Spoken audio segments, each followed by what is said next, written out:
지난 3개월 동안 수요 예배 시간에 탐 알란의 평생 예수 믿어도 믿음이 성장하지 못하는 이유라고는 책에 대해서 나누는 시간을 가졌습니다. 그 탐 알렌은 우리가 평생 예수 믿어도 믿음이 성장하지 못하는 많은 장애물들에 대해서 이제 10가지를 언급하고 있습니다. 그렇습니다. 우리가 신앙생활을 하면서 시간이 흐를수록 우리의 믿음이 성장하고 영적인 성숙함이 이루어져야 됨에도 불구하고 그런 성장이나 성숙함이 이루어지지 않는 모습들을 바라볼 때 때로는 안타까움을 느끼기도 합니다. 그래서 2022년에 우리 교회 표어를 모든 일에 전심전력하라라고 정해봤습니다. 왜냐하면 모든 일에 전심전력함으로 말미암아서 영적인 진보, 믿음의 진보를 이루고 우리가 그리스도의 좋은 일꾼으로서 하나님을 위해서 또 세상에 거룩한 복음의 영향력을 드러내는 자로 살아가기를 소망하고 있기 때문입니다. 여러분, 진보라고 하는 것은 무엇입니까? 이것은 앞으로 나아가는 것입니다. 정도나 수준이 점점 더 나아지는 것을 말하고 있습니다. 또한 변화나 발전을 추구하는 것을 가리켜서 우리는 진보한다 이렇게 말할 수 있습니다.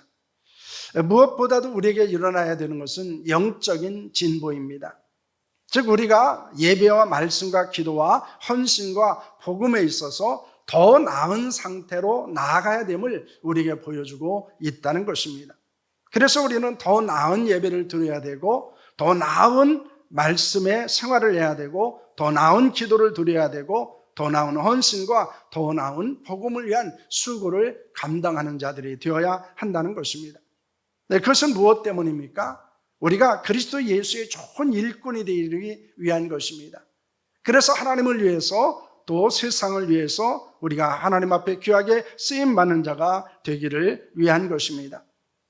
그러므로 우리는 더 나은 진보 그리고 더 나은 영적인 상태를 위해서 우리는 기도해야 되고 거룩한 수고를 하는 자들이 되어야 합니다. 오늘 우리가 더 나은 영적 진보가 있는 성도들이 되기를 소망하면서 함께 말씀의 은혜를 나누도록 하겠습니다. 오늘은 특별히 예수님과 사마리아 여인과의 만남과 대화를 통해서 일어난 예배의 진보에 대해서 함께 말씀을 나누려고 합니다. 이 시간 더 나은 예배를 드리기로 결단하는 시간이 될 수 있기를 소망합니다. 예배의 진보를 통해서 우리에게 놀라운 변화, 거룩한 변화를 경험하는 해가 일어날 수 있기를 축복합니다. 예수님과 여인의 예배에 대해서 어떤 대화를 나누게 됩니까? 우리가 그것을 통해서 어떤 교훈과 도전을 받을 수 있습니까? 첫째는 예배의 장소입니다. 오늘 20절과 21절 말씀을 보시길 바랍니다. 함께 합니다. 우리 조상들은 이 산에서 예배하였는데 당신들의 말은 예배할 곳이 예루살렘에 있다 하더이다. 예수께서 이르시되 여자여 내 말을 믿어라. 이 산에서도 말고 예루살렘에서도 말고 너희가 아버지께 예배할 때가 이르리라 라고는 말씀을 하고 있습니다. 여인은 예수님을 향해서 예배의 장소에 관한 질문을 하십니다.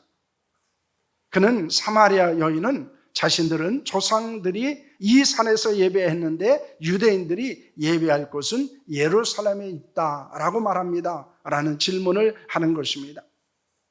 이는 예수님께서 그 여인을 향해서 뭐라고 말씀합니까?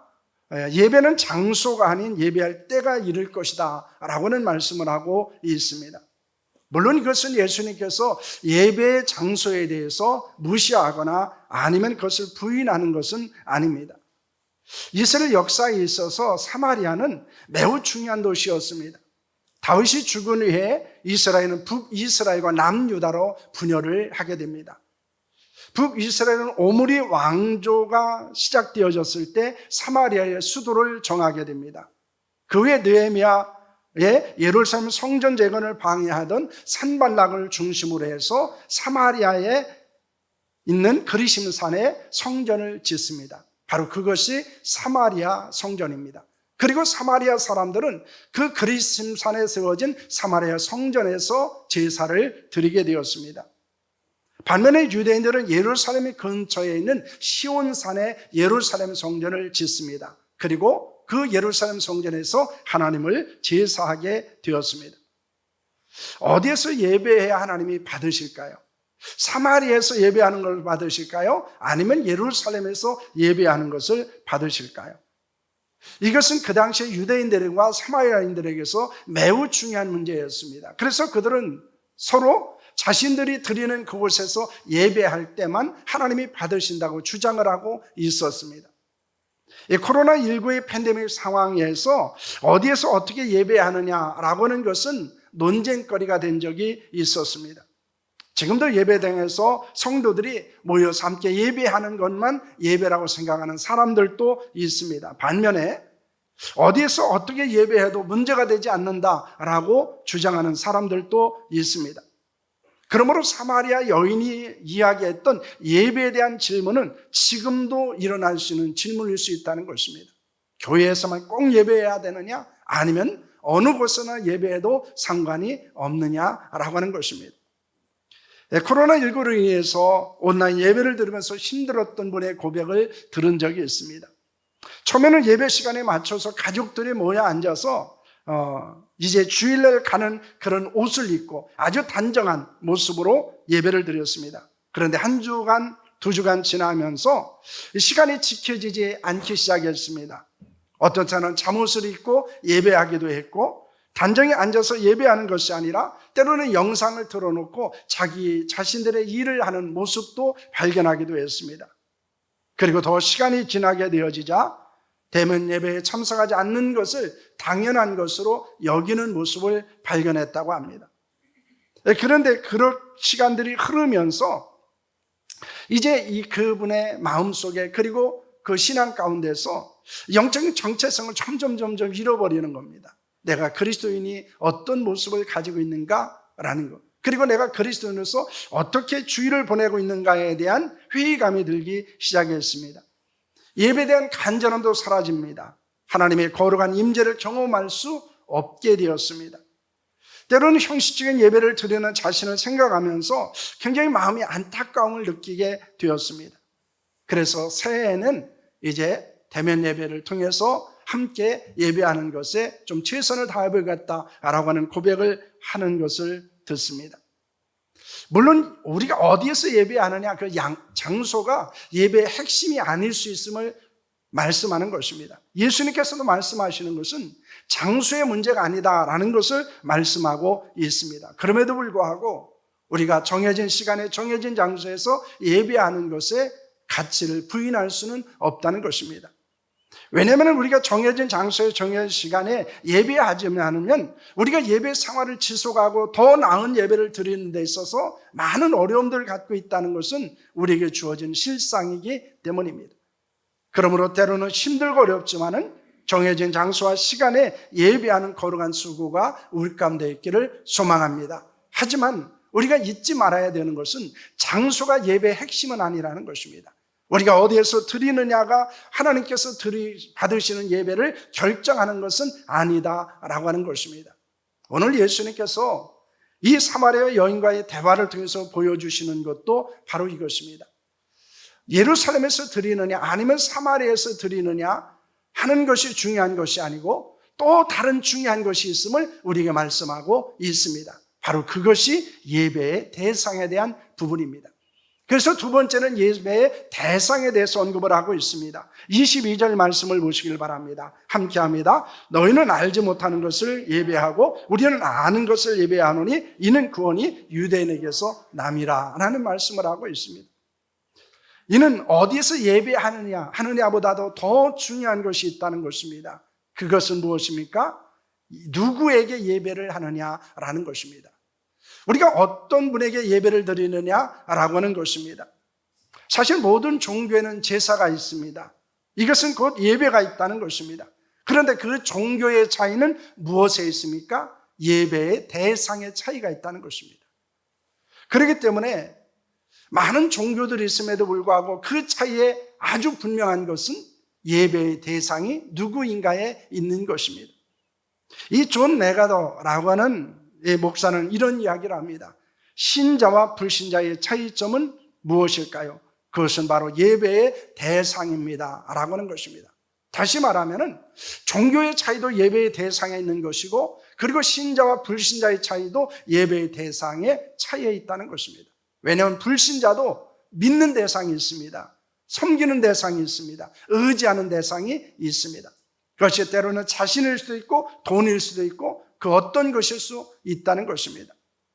중요한 것은 이 종교의 차이의 예배와 그리고 신자와 불신자의 차이는 바로 예배의 대상에 있다는 것을 말씀하는 것입니다. 예수님은 여인을 향해서 사마리아 사람들은 알지 못하는 것을 예배하고 유대인들은 아는 것을 예배한다고 말합니다. 왜냐하면 사마리아 사람들은 이방 신들을 영입한 혼합주의 사상을 가지고 있었습니다. 그래서 예배에 있어서 가장 중요한 것을 하나님께 드리지 않고 그들은 우상과 혼합하여 드리는 예배의 형식을 가지고 있었다는 것입니다. 사실 예배에 있어서 가장 중요한 것은 예배의 대상이 하나님이라는 것을 아는 것입니다. 그리고 인정하는 것입니다. 오직 하나님께만 예배하는 것입니다. 예배는 우리 자신을 위해서 하는 것이 아닙니다. 하나님의 영광을 위해서 드리는 것입니다. 예배는 하나님을 향한 신앙과 사랑의 고백입니다. 하나님의 은혜에 대한 감격과 감사함을 고백하는 것이 예배입니다. 그러므로 예배의 초점은 오직 하나님께 있어야 한다는 것을 우리에게 말씀하고 있는 것입니다. 그러므로 우리는 예배의 대상을 하나님으로 알고 하나님께 초점을 맞추고 하나님께 집중하는 예배를 드려야 됨을 말씀하고 있습니다.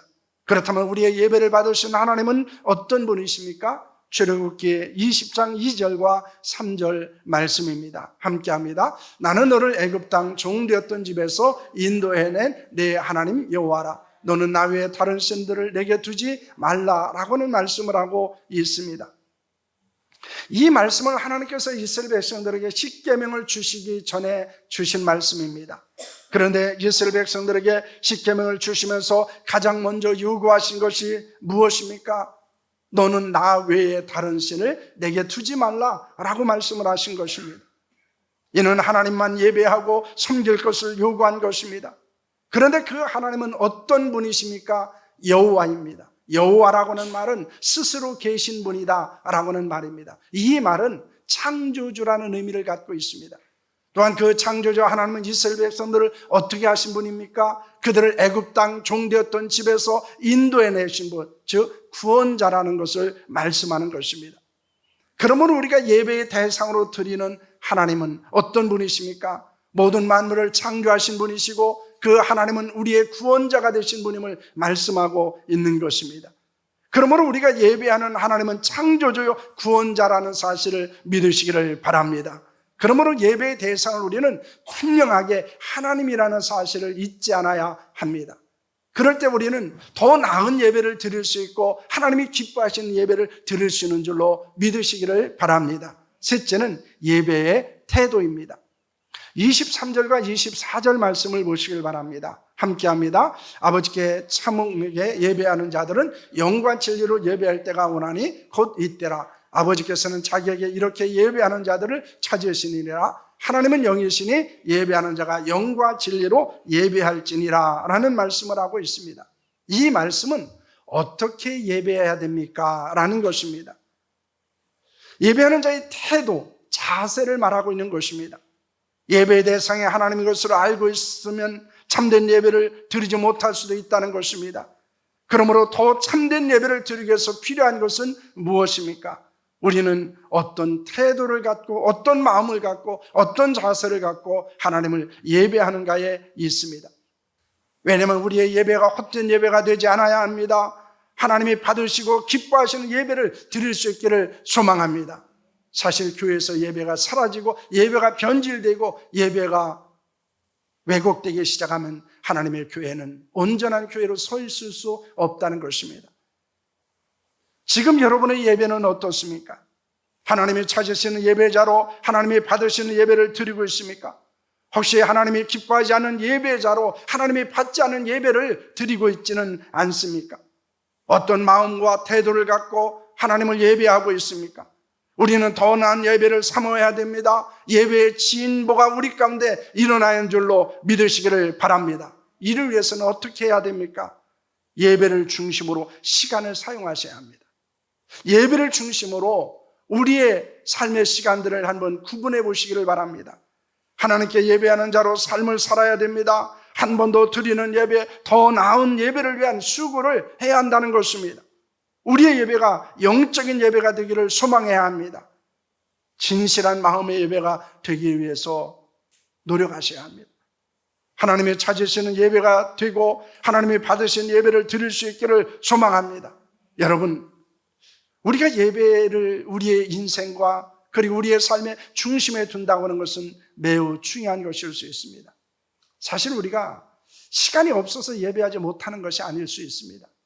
우선순위에서 예배가 밀리기 때문일 수 있다는 사실을 우리는 기억해야 한다는 것입니다. 우리가 예배를 중심으로 우리의 삶을 다시 한번 점검했을 때 우리는 하나님 중심으로 우리의 삶이 이동한다는 사실을 발견하는 줄로 믿으시기를 바랍니다. 사마리아 여인은 예수님과 대화를 통해서 영원히 목마르지 않는 생수에 대해서 알게 됩니다. 그리고 그 생수를 마시게 됩니다. 또한 하나님의 찾으시는 예배자로 받으신 예배를 들을 수 있게 되었습니다. 그런 여인에게 영적인 성장이 일어납니다. 특히 예배의 진보를 이루게 되어지고 그 여인에게 놀라운 역사가 일어나게 됩니다. 그렇다면 예배의 진보, 더 나은 예배에 대한 이해와 그리고 더 나은 예배를 통해서 여인에게 일어난 변화는 무엇입니까? 첫째로 여인의 인생이 변하게 됩니다. 여인은 어떤 인생을 살고 있었습니까? 남편 5명을 두고 있었습니다. 지금 살고 있는 남자는 자기 남편이 아니었습니다. 어떤 이유로 인해서 남자 6명과 살게 되어졌는지는 나타나 있지 않습니다. 사람들은 그 여인이 그렇게 살게 된 것을 육체의 정욕에 이끌려 살아가는 음탕한 여인이었기 때문이다 라고 말하는 사람도 있고, 남자로부터 계속해서 버림을 받고 그리고 남자를 의존하지 않은 살아갈 수 없는 것이었기 때문에 그 남자가 6명의 남자들과 살게 되었다고 말하기도 합니다. 어쩌면 이 후자가 더 나을 것입니다. 왜냐하면 그 당시에는 여자가 남자를 버릴 수 있지 않았습니다. 남자가 여자를 버릴 수 있었지만은 여자가 남자를 버릴 수는 없는 시대였기 때문입니다. 어쩌면 이 여인이 계속해서 그 5명, 6명의 남자들과 살 수밖에 없었던 것은 살아가기 위해서 남자의 도움이 없이는 살아갈 수 없는 존재였기 때문일 수도 있었다는 것입니다. 그렇다 보면 이 여인은 매우 기구한 인생을 살고 있었던 것입니다. 그런 여인에게 예배의 진보가 나타나게 되었을 때 어떤 일들이 일어나게 됩니까? 28절 말씀을 보시길 바랍니다. 함께합니다. 여자가 물동이를 버려두고 동네로 들어가서 사람들에게 이르되 라고는 말씀을 합니다. 여인은 물동이를 버려두고 동네로 들어갔다 이렇게 말하고 있습니다. 우리가 여인의 행동에서 주목한 것이 무엇입니까? 물동이를 버렸다라고 하는 것입니다. 본문에 버려두고 라고는 말은 헬라어로 아피엠이라고 하는 말이 사용되어지고 있는데요, 이것은 어떤 의미를 가지고 있느냐 하면 보내버리다, 포기하다라는 뜻을 갖고 있습니다. 여인이 물동이를 버리고 동네로 들어가는 것은 단순한 행동을 의미하는 것이 아니라는 것입니다. 여기에서의 버려두고 라고 하는 것에는 굉장한 영적인 의미를 가지고 있습니다. 왜냐하면 그 버려두고라는 말에 보낸다, 포기한다는 의미를 갖고 있기 때문입니다. 예배의 진보는 여인의 인생에 거룩한 변화를 일으켰습니다. 여인은 지금 살고 있는 남자가 자기 남편이 아니었기에 어쩌면 원래 가정으로 보내주었을 것입니다. 지금까지 살던 남자와 살지 못하던 삶을 포기했을 것입니다. 예배가 주는 은혜는 한 사람의 인생을 변화시킨다는 사실을 우리에게 보여주는 것입니다. 여러분, 예배를 통해서 떠날 것을 떠나고 버릴 것을 버리고 포기할 것을 포기할 수 있기를 소망합니다. 그렇다면 우리는 예배를 통해서 위대한 인생의 전환을 경험하게 된다는 것입니다. 사실 많은 사람들이 예배를 통해서 인생의 변화를 경험했습니다. 우리도 마찬가지입니다.